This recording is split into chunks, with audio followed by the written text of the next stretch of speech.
बाह्य दलपुंज, दलपुंज, पुमंग और जयांग होता है। जिसमें बाह्य दलपुंज और दलपुंज जो होते हैं ये जो होता है फूल का सहायक अंग होते हैं और पुमंग और जयांग फूल के आवश्यक अंग होते हैं। आवश्यक अंग मतलब नेसेसरी है, ये रहेगा फूल में, चाहे पुमंग या बाह्य दलपुंज और दलपुंज में से कोई एक घट या बढ़ जाए तो चलेगा, लेकिन ये दोनों में से कोई एक हमेशा रहेगा। मतलब कि यदि ये दोनों फूल में ना हो तो जनन की क्रिया नहीं होगा। और एक बात याद रखिएगा, जिस पौधे में फूल होगा उसी में लैंगिक प्रजनन होगा, और जिस पौधे में यदि फूल नहीं होता है उसमें लैंगिक जनन की क्रिया नहीं होती है। अब देखिए ये चारों पुष्पपत्र के बारे में हम लोग एक एक के बारे में अध्ययन करेंगे। सबसे पहले समझते हैं बाह्य दलपुंज, ठीक है ना।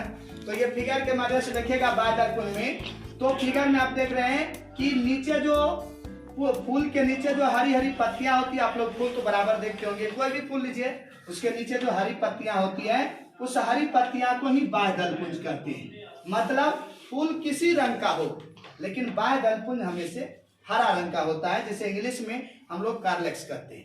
इसकी कई इकाई होती है, इसकी इकाई को बाह्य दलपुंज की इकाई को हम लोग अंकुरी कहते हैं। मतलब इकाई का अर्थ होता है जिससे मिलकर उस बड़े भाग का निर्माण। जैसे अगर हम लोग कह दें कि जीवों का शरीर की इकाई क्या होता है, तो जीवों की शरीर की इकाई कोशिका होता है। क्यों? क्योंकि शरीर का निर्माण किससे हुआ है? कोशिका से हुआ है। अब देखिए दूसरा जो है सहायक अंग जो है ये दलपुंज होता है। ये दलपुंज क्या है, यहाँ देखिएगा, दलपुंज होता है बाह्य दलपुंज से ठीक ऊपर, ये वाला जो भाग आप पूरा देख रहे हैं, ये पूरे भाग को हम लोग दलपुंज कहते हैं।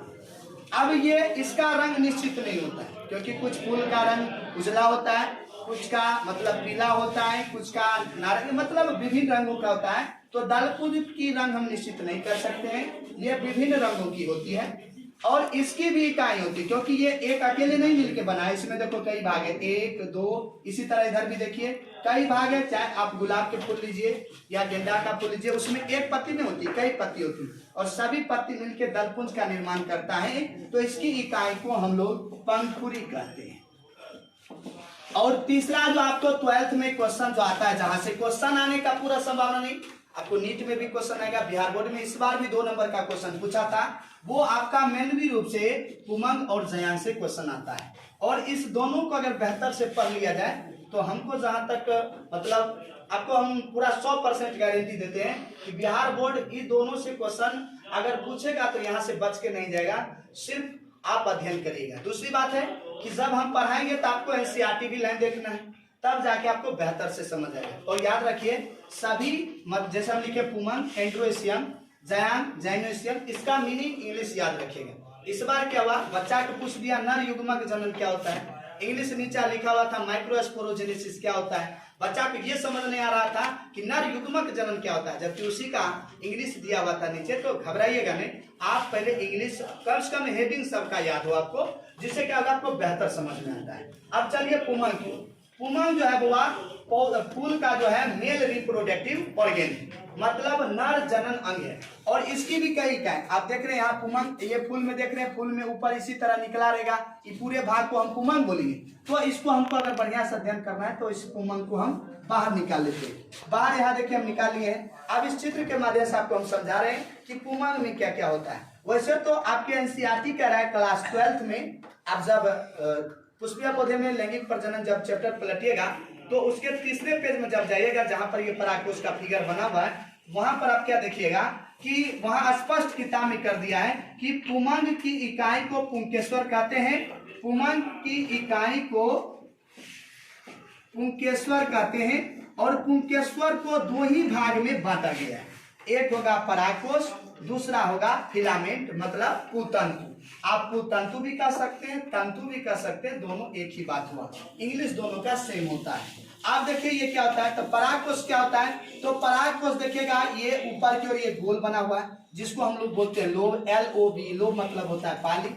किसी में 1 लोब होता है, किसी में 2 लोब होता है, यानी परागकोश का आकार किसी में 1 होता है। लेकिन अधिकांशता अगर आपसे पूछेगा कौन होता है तो अधिकांशता द्विकोष्ठकीय है, इंग्लिश में डायथेकस कहते हैं। जब 1 पाली का बना होता है तो इसे मोनोथेकस कहते हैं, और जब 2 पाली का बना होता है तो इसे हम डायथेकस कहते हैं। अब सबसे बड़ी बात समझिएगा, जब इसी परागकोश में अर्धसूत्री कोशिका विभाजन होगा, इस परागकोश चाहे एक पालिया की बात करें कि द्विपालिया, जब इसमें अर्धसूत्री कोशिका विभाजन होगा तो पौधे का मेल गेमिट, देखिए हम ऊपर में लिखे हुए हैं, पौधे का मेल गेमिट परागकण का निर्माण होता है।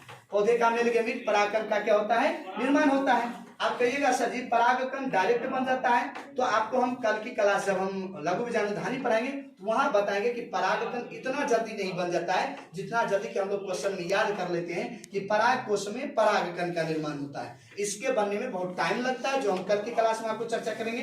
तो अभी सिर्फ याद रखना है कि परागकोश में जब अर्धसूत्री कोशिका विभाजन होता है तो पौधे का मेल गेमिट परागकण का निर्माण होता है। अब कहिएगा सर ये परागकण क्या होता है, ये परागकण क्या होता है? तो परागकण जो होता है ये मेल गेमिट है। अब मान लीजिए निषेचन क्रिया जब हम फूल में पढ़ेंगे तो क्या होता है, देखो ये ऊपर में निकला हुआ ऊपर की ओर, जब परागकण बनेगा तो स्वयं परागकण इसी फूल के स्टिग्मा पर पहुंचेगा। अगर ये द्विलिंगी है तब, अगर द्विलिंगी नहीं है तो इस पर तो आएगा नहीं। तब ये क्या होगा, किसी माध्यम के द्वारा, या तो हवा के माध्यम द्वारा या जल के माध्यम द्वारा, अगर जलीय पौधे हैं, या बड़ा पौधा है तो जंतु के माध्यम से, छोटा पौधा है तो घोंघा के माध्यम से, नहीं किसी के माध्यम से परागकण यहाँ से निकल के किसी माध्यम के द्वारा जब उसी पौधे के प्रजाति, अब ये नहीं है कि धान के पौधा है तो मक्का के पौधा पर परागकण जाएगा तो निषेचन होगा, ऐसा नहीं होता है। मतलब खुद इसी का प्रजाति होगा और उसके स्टिग्मा पर जब इसका परागकण जाएगा तो उसको हम लोग बोलते हैं पर परागण। जब इसी फूल का परागकण इसी के स्टिग्मा पर पहुंचेगा इसको हम लोग बोलते हैं स्वपरागण, जो हम लोग आगे की क्लास में इसकी चर्चा करेंगे, बेहतरीन ढंग से इसकी भी क्लास होगी। खैर अभी रुकिए, आगे देखिएगा। अभी हम बातें थे पुंकेसर को दो भाग में, परागकोश को हम चर्चा कर दिए, दूसरा है फिलामेंट। फिलामेंट देखिए नीचे वाले पूरे लंबे भाग जो अभी हम चित्र बनाए थे, ये पूरे लंबे भाग को हम लोग फिलामेंट कहते हैं।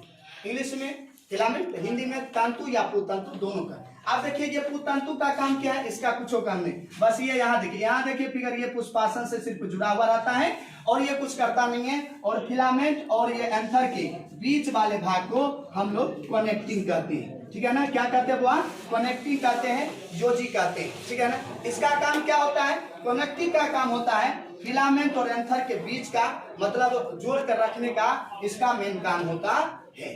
चलिए फिर आगे क्लास हम कल मिलते हैं आप लोग से, धन्यवाद।